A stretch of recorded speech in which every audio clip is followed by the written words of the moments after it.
पिछले वीडियो में तो हमने ये देखा था कि इलेक्ट्रॉन और प्रोटॉन के पास कुछ ऐसा चार्ज होता है, ऐसा प्रॉपर्टी होता है जिसकी वजह से वो किसी और इलेक्ट्रॉन या फिर प्रोटॉन और चार्ज किसी और चार्ज पार्टिकल के साथ अट्रैक्शन या फिर रिपल्सन का जो नेचर है वो दिखाते हैं। मतलब एक दूसरे को अट्रैक्ट या फिर एक दूसरे को रिपल करते हैं। वैसे इस वीडियो में हम ये देखेंगे कि एक प्रोटॉन के पास कितना चार्ज होता है और एक चार्ज मतलब कितना, उसका यूनिट क्या है। जैसे हम मास को किलोग्राम से मेजर करते हैं और किलोग्राम को केजी से डिनोट किया जाता है, मास को एम से। वैसे इलेक्ट्रिक करंट और इलेक्ट्रिक चार्ज जो है उसके साथ क्या है, मतलब उसका यूनिट क्या है, उसको हम कैसे मेजर करते हैं, इसके बारे में हम देखेंगे। ओके, जैसे कि आपको पता है दो प्रोटॉन एक दूसरे को रिपल करते हैं, वैसे ही इलेक्ट्रॉन भी एक दूसरे को रिपल करते हैं और ये दोनों आपस में ऑनलाइन चार्जेस से एक दूसरे को अट्रैक्ट करते हैं। ओके, तो फिर ये क्या है, इलेक्ट्रिक चार्ज क्या है ना, ये होता है मतलब इनके बीच में इलेक्ट्रिक चार्ज का जो प्रॉपर्टी होता है इसके वजह से ही वो ये सब काम करते हैं। जैसे रिपल्सन हो गया, अट्रैक्शन हो गया, ये सब होता है सिर्फ इलेक्ट्रिक चार्ज के वजह से। और इलेक्ट्रिक चार्ज मतलब कोई तो फोर्स होगा जिसके वजह से वो एक दूसरे को रिपल कर रहे हैं या फिर अट्रैक्ट कर रहे हैं। वो जो फोर्स है वो होता है इलेक्ट्रिक फोर्स। ओके, उस फोर्स को हम इलेक्ट्रिक फोर्स बोलते हैं या फिर इलेक्ट्रोस्टैटिक फोर्स भी बोलते हैं। वैसे इसका तो एक फॉर्मूला भी है, वो है F electricity is equal to K into Q1 Q2 by R square. ये भी जो ग्रेविटेशन कांस्टेंट, जो ग्रेविटेशन फोर्स का भी जो फॉर्मूला है वो भी कुछ ऐसा ही है। दो ऑब्जेक्ट का मास डिवाइडेड बाय उनका जो डिस्टेंस का स्क्वायर और साथ में मल्टीप्लिकेशन ऑफ ग्रेविटेशन कांस्टेंट, वो भी कांस्टेंट था। और यहाँ पर जो K है ये है कूलम्ब्स कांस्टेंट। ओके, ये कूलम्ब्स कांस्टेंट जो है ये K का वैल्यू होता है 9 इंटू 10 टू द पावर 9। वैसे 9 नहीं, ये होता है 8.987। ओके, ये है 8.987 इंटू 10 टू द पावर 9, ये होता है K का वैल्यू। फिर Q1 में Q का पहला जो भी चार्ज पार्टिकल है उसका चार्ज उसका मैग्नीट्यूड, और फिर Q2 में इसका, और फिर जो R स्क्वायर है इनमें उनका जो डिस्टेंस है उसका स्क्वायर। ऐसा करने से हमें इलेक्ट्रिसिटी जो इलेक्ट्रोस्टैटिक फोर्स है उसका वैल्यू हमें पता चल जाएगा।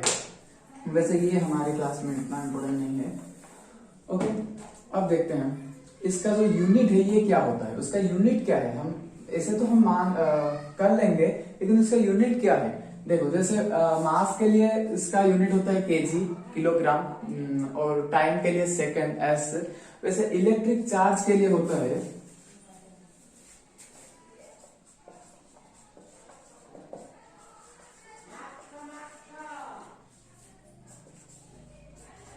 कूलम्ब्स।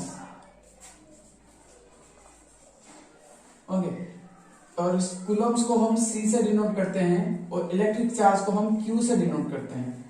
तुम बोलोगे मास के लिए M, टाइम के लिए T और इलेक्ट्रिक चार्ज के लिए Q। ओके, तो फिर हमें तो C पहले से ही ले लिया है ना कूलम्ब्स के लिए, इसलिए चार्ज के लिए हम C नहीं ले सकते, Q ले लिया हम। ओके, इलेक्ट्रिक चार्ज Q से डिनोट किया जाता है और जो कूलम्ब्स है वो C से डिनोट किया जाता है। अब तुम सोचोगे कि एक कूलम्ब मतलब कितना होता है। अच्छा, तो फिर हम इलेक्ट्रिक चार्ज को कूलम्ब से मेजर करते हैं, तो फिर एक प्रोटॉन के पास कितना कूलम्ब होता है, ये सब डाउट तुम्हें आता होगा। ओके, तो फिर ये भी सॉल्व कर लेते हैं ना हम। देखो, एक प्रोटॉन के पास या फिर एक इलेक्ट्रॉन के पास सेम मैग्नीट्यूड ऑफ कूलम्ब्स का चार्ज होता है। ये मैंने पहले से बोल दिया था पहले वीडियो में ही कि दोनों के पास मैग्नीट्यूड में सेम ही चार्ज होता है। तो फिर हम पहले इलेक्ट्रॉन के देखते हैं कि इलेक्ट्रॉन के पास कितना चार्ज होता है। देखो, इलेक्ट्रॉन के पास जो चार्ज होता है वो बहुत ही कम होता है। तुम अगर ऐसे 0.000 लिखोगे ना, फिर तो बहुत जीरो के बाद यहाँ पर 016 आएगा। और फिर तुम अगर इस जीरो को काउंट करोगे तो फिर यहाँ पर 18 नंबर्स ऑफ जीरो होगा, 18 जीरो, फिर 16 कूलम्ब ऑफ चार्ज। इतना कम, मतलब यहाँ पर माइनस भी होगा ओके, क्योंकि इलेक्ट्रॉन का जो चार्ज है वो नेगेटिवली चार्ज है, माइनस 0.0000, ऐसे 18 जीरो के बाद 16। वैसे प्रोटॉन का भी यहाँ पर बस पॉजिटिव हो जाएगा और ये सेम रहेगा 0.000। L6। अगर तुम इसे साइंटिफिक नोटेशन में लिखोगे तो फिर ये कुछ ऐसा होगा 1.6 into 10 to the power minus 19 coulomb. Electron के लिए यहाँ पर माइनस और प्रोटॉन के लिए यहाँ पर प्लस। ओके, समझ गए? अब तुम ये देखो, एक इलेक्ट्रॉन के पास तो एक इलेक्ट्रॉन के पास तो 1.6 into 10 to the power minus 19 coulomb होता है, बट एक कूलम मतलब कितना, मतलब ये तो तुम्हें डाउट होता होगा कि एक कूलम मतलब कितना ज्यादा होता है, कितना ज्यादा मतलब एक कूलम कितना इलेक्ट्रॉन से बनता है, -1 कूलम कितना इलेक्ट्रॉन से बनता है।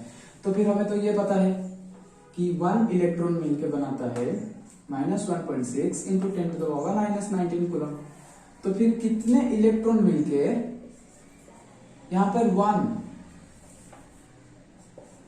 कितने इलेक्ट्रॉन मिलके यहाँ पर 1 कूलम ऑफ चार्ज बनाएंगे। तो फिर यहाँ पर 1 लाने के लिए, आरएचएस में 1 लाने के लिए हमें क्या करना पड़ेगा, 1.6 -1.6 into 10 to the power minus 19 divided by 1.6 into 10 to the power minus 19 करना पड़ेगा। ओके, तो फिर अगर आरएचएस में हमने ये डिवाइड किया तो हमें एलएचएस में भी यही डिवाइड करना पड़ेगा, 1.6 into 10 to the power minus 19। अब देखो ये कट होके यहाँ पर आ जाएगा -1, आरएचएस में आ गया -1। ओके, तो फिर एलएचएस में क्या आएगा, 1 divided by 1.6 into 1 by 10 to the power minus 19। 1 divided 1.6 मतलब 0.625 और 1 divided by 10 to the power minus 19 मतलब 10 टू द पावर 19। अब तुम इस डेसिमल को यहाँ पे लाओगे तो फिर 6.25 इंटू 10 टू द पावर, यहाँ पर एक डेसिमल यहाँ पर है इसलिए यहाँ से एक डिवाइड बाय 10 हो जाएगा और ये बन जाएगा 10 टू द पावर 18। तो फिर एक 1 कूलम इतने सारे इलेक्ट्रॉन मिलके -1 कूलम ऑफ चार्ज बनाते हैं। 1 कूलम -1 कूलम मतलब इतने सारे इलेक्ट्रॉन चाहिए उसके लिए, 6.25 into 10 to the power 18 electrons. अब हम इस वीडियो को समराइज कर लेते हैं कि हमने क्या क्या देखा। ओके, पहले हमने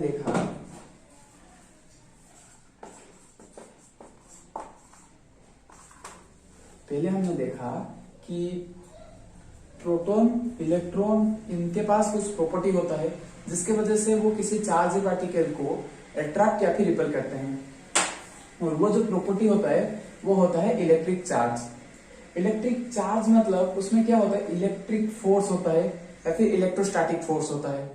और उसका एक फॉर्मूला भी था जो था Coulomb's law constant into Q1 into Q2 divided by R square. Coulomb's constant जो था वो था 9 या फिर 8.987 इंटू 10 टू द पावर 9। तो फिर ये था उसका फॉर्मूला।